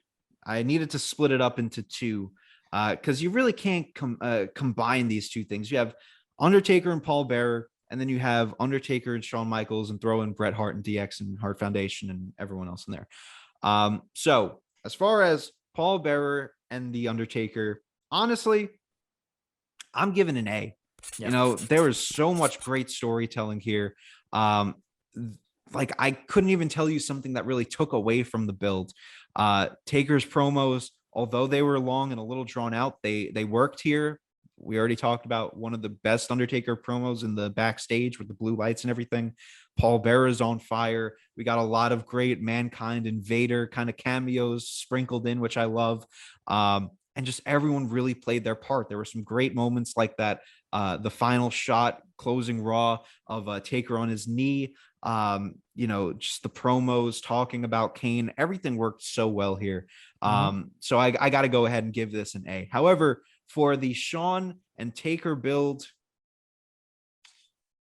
so I was thinking about this one because I wasn't really sure. I think I'm going to go with my gut, and I'm going to give it closer to a B. I'm going to go a B on this one. It's not much in the realm of great Undertaker or Shawn promos, which definitely took away. But I will say that the last two moments really brought it up. I mentioned the final MSG, the MSG show, as well as the final go home segment. Really solid stuff here. I may even bump it up to a B+ just from those two segments alone. Some really solid stuff here, but nothing in comparison to what we saw earlier on in the feud with Undertaker and Paul Bearer. And just for one more comment, because I've seen this in every 1997 episode that we have done so far, so it needs to be mentioned. Make sure that you tune in after Monday Night Raw to check out La Femme Nikita, baby. I have seen this ad at least like 3 times in every feud that we've done. And my favorite was Vince I don't think it was in this feud, but one of the early ones. I want to say it was one of the Brett and Austin episodes where he is going off about La Femme Nikita. He's like, check out La Femme Nikita. Wow, she's magnificent. Oh my God, so great. So I needed to mention that one. But yeah, as far as the feuds, I'll give an A to the first part and closer to a B to a B plus for the Shawn and Undertaker stuff. But honestly, I'm loving. I really enjoyed what we're seeing so far. No further questions. Let's get into, I can't do the voice anymore. Let's get right into this Hell in the Cell. A cage no one can enter. Shawn Michaels has his date with destiny. A hell no man can escape. Undertaker, I'm gonna take you down, put you down, and bury you underneath that ring. There's nowhere to run. There's only one way out, Nowhere to hide. and that's over my dead body.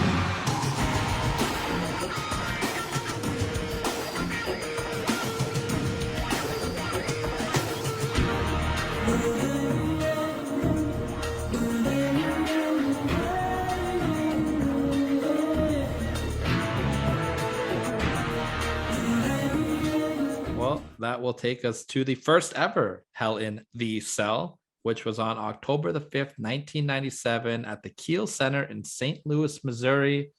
Mr. Prodigy, the classroom is yours. We await your presentation.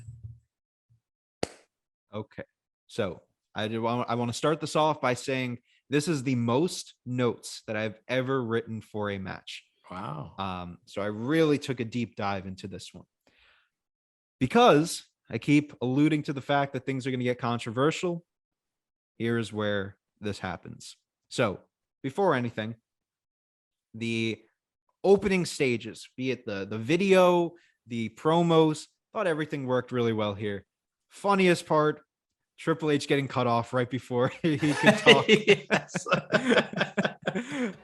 So I'm going to go out there and show you why I am the #1 guy in this business today. Gentlemen, ladies. Thank you very much.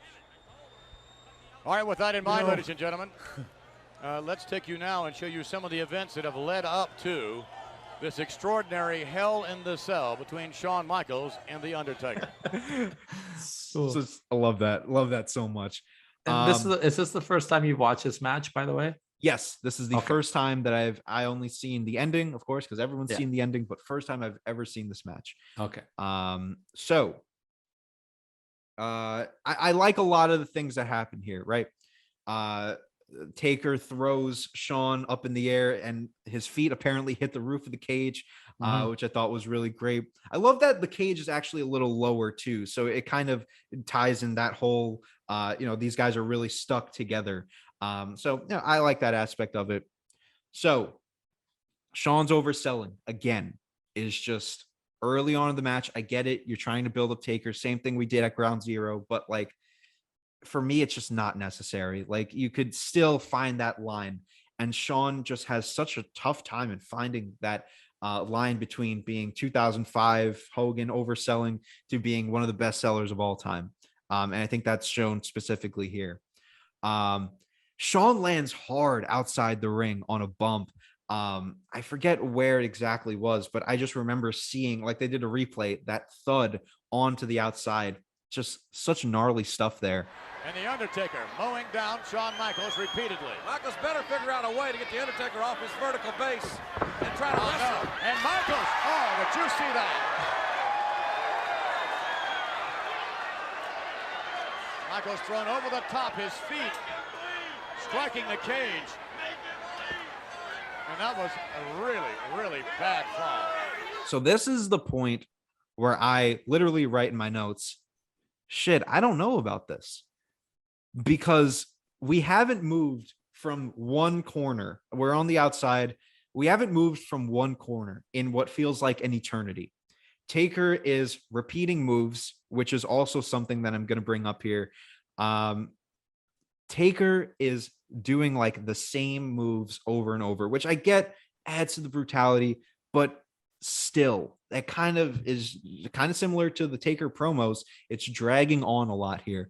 where we can't just, give me what I need to see and keep it at that. I feel like we could have even taken a lot of time off of this match, just based on how much was repeated, just the overselling, and really we've been in one corner this entire time that we've been on the outside.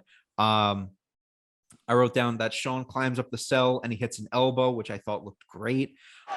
Using his body as a torpedo. Look at this. Michaels going up now and the elbow. Really just nice stuff here. So by this point, I'm really not feeling this match. Once we get the steel steps, I think things start to get picked up here. We got the pile driver on the steel steps, which looks really, really nice here. They do a really solid job in presenting Shawn as the high flyer here. And I kind of talked about this a lot with Eddie last week, our Hall of Famer or graduating class member, inductee Eddie, that he is able to kind of adapt to a situation. And I think Shawn does a really good job in this as well, in kind of adapting to the fact that obviously Undertaker's the taller, more dominant, powerful guy. Shawn needs to play the high flyer. Not really so much as the technical guy. It's more along the lines of literally it's power versus speed. And I think Shawn does a really great job in this. So we get the steel steps, and then, like we've said already, one step forward, a few steps back. I'm confused at this point as to why I'm not liking this match, because it's been hyped up so much, but it just feels like it's dragging on and it's very slow. There's even a point that, again, it's little things, but still I pick up on it. Shawn almost falls out of the ring before doing his kip up. I don't know if you picked up on that. Like, he does the flying forearm or whatever, and he slides. He is literally about to slide out of the ring, catches himself, then puts him back into position where he's kind of like, looks like he's playing dead, then does the kip up. I don't know, just looked really weird to me. So I write down here that I think that they spend too much time on the cameraman, but then I updated it and I was like, okay, I get why they did that, to open the door. Michaels coming right back. Oh, no! Oh, God, he just wiped out the cameraman. Michaels just wiped out the camera, landed right on top of the camera. Right on top of the cameraman. Hey, come on, oh, my God! That's the cameraman. Come on. Oh, come on. Big tough guy. Beat up a cameraman. Now he just kicked him in the back of the head. What is this? Leave him alone. Subtleness, right? How Shawn was having trouble with them even before that. They were in his way constantly. Yeah, exactly. I kind of like that too, because it's a new concept for them, like the cameramen. So Sure. if you take it even a step further, it's like, well, we're stuck in the cell too. We're getting in the way. Like I thought it was like a little subtle, which I really liked. Yeah, that's a great point. I was confused as to why we were spending so much time on them, but then once the door was open, I was like, okay, that's where we need to go. I'm fine with that. Once we get on the outside of the cage, business is picking up. I love the drop kicks that Shawn's doing onto the cage, and I like the catapult, but one catapult juices him just like that. We've seen Taker throw Shawn into the cell about like 10 times face first by this point. So he's loosened up by that point then, right? Sure, but if you're taking that many blows to the head with the cage, and then finally like that huge slingshot into the cage, there's only so many blows you can take before you're going to get busted open, right? Michaels, oh no, no. Michaels driven into the cage. Michaels catapulted right into the cage. Face first. Somebody better get him back in the cage. Oh, Michaels has been lacerated. Shawn Michaels has been lacerated. Yeah, that's fair. But, it was just weird to me that, like, I kind of think back to Snuka and Morocco with the cage, that they really made it look like that cage was solid. Here we have the cell is more along the lines of like a fence material where it's very flimsy. So, yeah, I get your point about like, throwing him multiple times and that's the one that juices him. But still, like, the one catapult like makes his whole face red. I don't know. I think Shawn hit a gusher. He had a zipper on his head. Yeah, that was probably it. Just a little bit too deep, which, it didn't take me too much out of it. I think the blood adds a whole different layer to it, but still a little bit too much for me. But what I will say is that we get to the top of the cell and some great camera shots here Mhm. of just the aerial shots. Even when they're just straight on looking at them, I think everything here just looks really phenomenal. Did you pick up on the cameraman inside the ring and what happened? I did not. What happened? So Shawn is like laid down on the cage, right? Mhm. And he's bloody and the cameraman is shooting upwards, and all the blood is falling onto the camera. And Wow. here's the camera guy go, ah, shit. He's just getting covered in blood. It's really funny.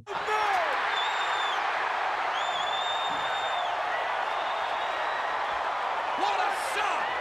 Michaels was just backdrop on top of the cage. And the Undertaker greeting Shawn Michaels' face. Ah, shit!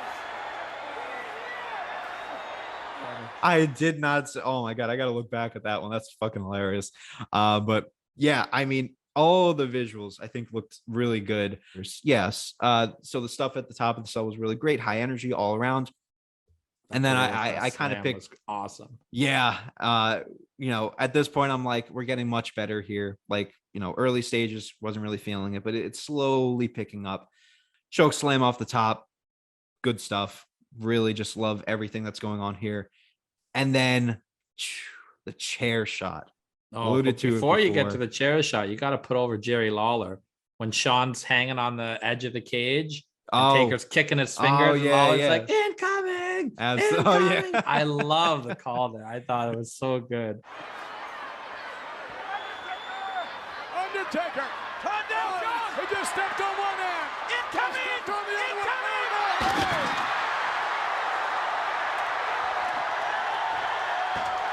I didn't even put in my notes because I think I was just enjoying that moment so much. I was like, this is just so great.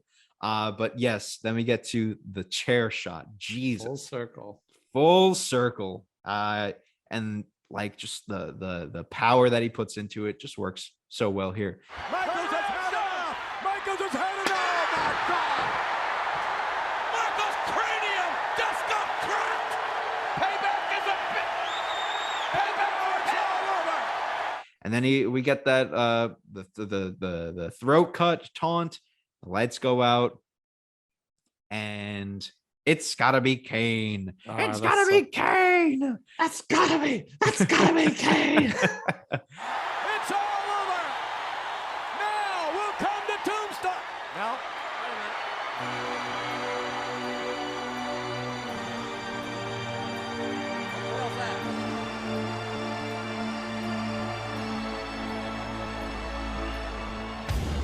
Oh my God, wait a minute. It's Paul Bear. It's Paul Bear. And that's gotta be Kane. That's gotta be Kane. Just play that 1,000 times. I know, right? But this, so obviously you knew about the debut, right? I knew about it going in, knew what was going to happen. This is why the classic match classroom works so well, is that you have these moments that everyone knows about, but you never really see everything that goes into it. And you don't really talk about, the whole 30-minute match between these guys. You always talk about the final closing moments. So to see everything play in together just works so well. And that kind of alludes to a point that I wanted to bring up, in that, throughout the Shawn Undertaker part of this feud, you really don't hear a lot about Kane. And I think that just makes— I'm glad you mentioned that. I was on my notes. I think that just makes this debut even better, is that you forget about Kane. Yep. Yeah, sure, Paul throws in some little tidbits. You get even, we forgot to mention in the go home segment, where Shawn's going to the back and he lifts the curtain and you see just this red light and smoke in the back. And it's a very minor detail. Yeah, that's right. But, it's something that you just have to catch. We're not really shoving Kane down your throat. It's something that, you kind of just pick up on and you forget about it. It makes the debut that much better. Yeah, I mean, you really don't hear from Paul Bearer until like the midway through September until October. You know what I mean? You don't hear from him for 6-7 weeks, which I love. I thought that was great. I agree with you. Yeah, and it was just amazing to watch this debut happen like in real time with everything else being taken into consideration. It was truly just a perfect debut, a perfect moment, and a really good way to end off this match. So I want to hear what you're thinking about this match because I gotta give a strong reasoning behind my grade. But go ahead. Okay, so I just said I agreed with you about the Kane thing and the little red light, and that is the only thing I agree with you on out of everything you just said there. I was expecting that. I am the total opposite on you on this one, and I think this is kind of cool because it's the first time that we've ever disagreed on something here.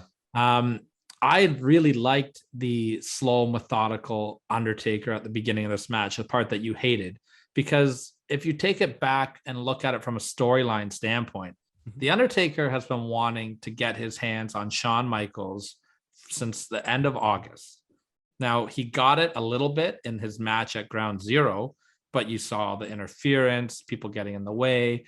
He just really has never been able to punish Shawn the way that he wants to do it. Right. Every angle, DX is involved. The Hart Foundation is involved. Shawn's getting the upper hand.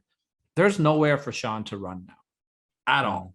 And Taker is going to take his time and he's going to make every shot mean something, whether they were repetitive moves or not, whether they were too slow of a pace. The Undertaker made sure that everything he did hurt Shawn Michaels. And he knew Shawn ain't going anywhere. You're stuck in here with me. I'm going to take my time. I'm going to enjoy this. I wanted this for months. Your ass is mine now. And I really love that part of the match because to me it tells a great story. I still to this day think that this is the best Hell in a Cell match of all time. I don't think another one even comes close to it. Edge and Seth Rollins just had a very good one in Saudi Arabia, but to me you get the too many, almost like the Young Bucks spot there where too many kickouts, too many. There was about 3 different points in that match where I was like, this should be the finish. This should be the finish. Right. Like, and to me, that's what takes me out of matches these days. I'm all for false finishes. And when they're done right, I think they really elevate a match to another level. But when they're done too often, I'm like, okay, I don't care. I will say I love that we did get a lot of pinfalls here. And if anyone was to do it, it was always going to be Shawn. Taker was just focused on beating the shit out of him. So I will say that I really like that a lot. It was almost like the match was second fiddle to Taker. He just wanted to hurt Shawn. I was okay with the Shawn blade job as well, because I think, Shawn hit the cage a lot during the match, but there was never that one like, oh, you know what I mean? That one huge thing. That catapult, Shawn came up a million miles a minute. I love that. I don't know if you actually saw him hit the blade job while he was on his way up in the air. Did you pick up on that? I was looking after like where he hit it, but I didn't see that. When Taker's got Shawn's legs, you can see Shawn's got he's just like this. And as he comes up, whoop, and it was such a smooth blade job that and Shawn, I thought the blood really elevated to it. I like the story they told with the cameraman, how Shawn beat him up. I like how Shawn hit the Sweet Chin music before, like as they were taking the cameraman out. And when Taker sat up, that's when Shawn had his holy shit moment. I got to get out of here. And he took that chance. So I like the way that they got them out of the cell, really made sense. I like they put the creativity into that, much like they did in Triple H and Mick Foley, where Foley took a set of stairs and threw them at Triple H and he moved and they went through the cage. I like the creativity. Not just, we're outside of the cage for the sake of being outside of the cage. Exactly. Which became a trend years later in Hell in a Cell, right? And then obviously when they get to the top of the cage, everything from that moment when they get out of the cage until the finish of the match, I think it's just some of the most iconic things in the history of the WWF. Phenomenal stuff there. And then the chair shot.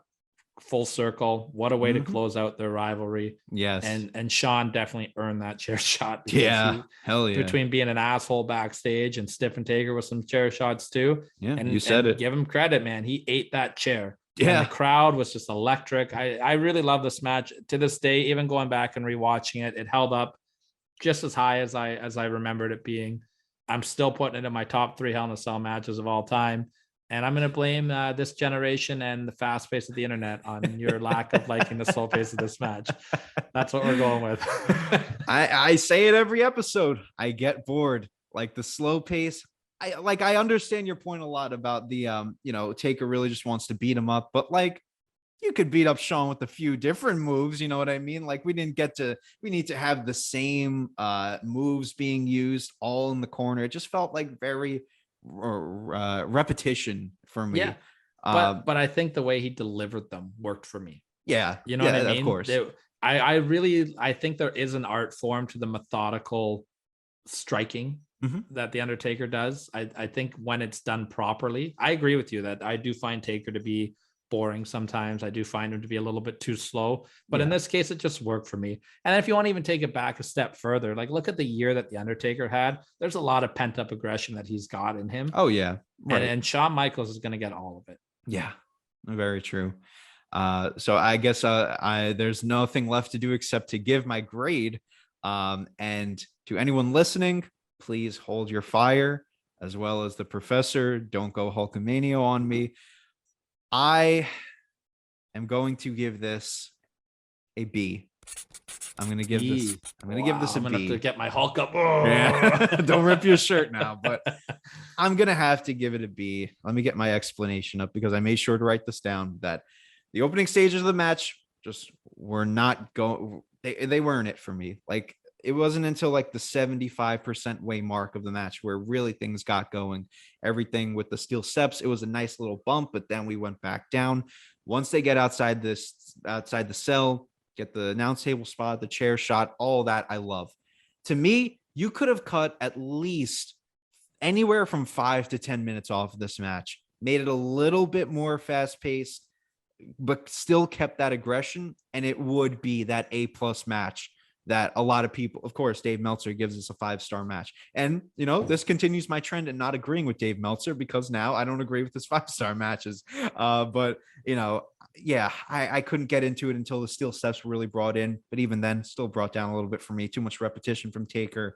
The overselling from Shawn just made it a little bit too extra. And things got better as we went along, as I've mentioned. But it did. I will say that the final stages of that match really made it better, and it helped the grade a lot. I was considering going with that B+, but like B to a weak B+ would be like the highest that I would go for it, which is very strange that I'm not giving this the proper like A+. A+ for me all the way. Between storytelling, I was expecting that from you, but between the match, the storytelling, the debut of Kane, Vince on commentary, Lawler and JR on commentary. I just thought this was a home run everywhere. I feel weird that I'm not like giving, maybe it's the mega powers vibe we have right now that we're going against each other, but I'm sure I'm going to get shit from this from a lot of people, and I'm okay with that because we need a little controversy on this show. But every now and then, right? Every now and then we can't be best friends every week. Yeah, the professor and the prodigy have to go head to head every. I'll tell you though, you've got a detention coming your way after that. I'll take it. I'll take my F this week. Yeah, this is not your finest grade on my part this week. You're in some trouble there. I do have some honor rolls this week. Here we are. Well, much like you have broken this up into 2 parts with your grading, I have done the same thing with the honor roll. Fair, very fair. Number 1 for the first part of this feud with the Mankind and the Paul Bearer Undertaker build. My honor roll goes to Paul Bearer. Yes. More specifically, mummy face Paul Bearer, just because I loved it so much. But Paul Bearer in general was, clear cut the best on this. Yeah. For the second honor roll, the Shawn Michaels feud, I gave thought to giving Jerry Lawler's incoming call just because I love it so much. But I didn't really like this build as much because I'm not a big Shawn Michaels guy. So I'm giving my honor roll to Femme Nikita. Nice. There we go, baby. Femme Nikita is going in the honor roll. Femme Nikita. Wow. Especially that. If we could find that anywhere, that would be great. I love it. Yeah, so La Femme Nikita is going in there, as well as an honorable mention to Vince McMahon's. That's gotta be Kane. We'll give that in there. La Femme Nikita has to be in the graduating class as a 1997 candidate. just for being in every feud that we've seen from 97 thus far. It's gotta definitely be in the running for sure on that. I wonder if it's on a streaming service. I need to go back and watch some La Femme Nikita to see what it's all about. It's gotta be on there. I do remember La Femme was wow, though, if I do remember correctly. And that's it. That puts a bow on a lot of stuff here. The unofficial birth of D-Generation X, the debut of Kane, the best Hell in a Cell match of all time, according to me, and not so much according to the Prodigy. And let's talk about next week. We promised something on our very first episode, and we're going to deliver next week. Yes. The timing makes sense of everything. For the last time this year, at least, and probably for a little while, we're going to head 1997 one more time. We're just going to keep rolling with this storyline now, because this match leads in to Bret Hart versus Shawn Michaels at the Survivor Series in 1997, the Montreal Screwjob. We said we were going to cover it. This is the perfect time to do it. It is only, I think, 2 days difference from when we were going to drop this episode to when the actual Screwjob happened in 97. So the timing works out perfect. That's where we're heading next week. I'm looking forward to it. I told you on that first episode, like, I wanted to see more of Bret heel because it was such a big cliffhanger to see Bret Hart turning heel. And then we had to stop right there. So I'm looking forward to going forward and seeing really what happens with the Screwjob, because there's so much to unpack. And I know that is going to be as good of an episode as this week's was. This week's was great. Do you have anything you want to add to it this week? Oh, man. I mean, I loved this Halloween theme that we went with. I thought that this has to be up there with one of my favorite episodes that we have done, not just with the great costumes that we have put on, but also because we got a little bit of controversy, a little different opinion going on here, which I love. And that's why you got to turn on these episodes and listen to the Classic Match Classroom if you haven't already. The only way that you could do that, of course, is by looking at all of the social medias around us, watching the videos that we put in such a beautiful playlist for you in the description below. And you got to make sure that you tune into all of our episodes, including the Macho Man Randy Savage versus the Hulk Pukesters going up against each other with a little bit of a handshake power. Yeah. But just about that, I will say that we're going to put a nice little bow and wrap it up on this week's episode. So thank you, Professor, for a great episode. And until next week, I'm looking forward to it as well. Yeah. Well, until next week, what you gonna do when the Classic Classroom runs wild on you and class is dismissed, brother? Dig it!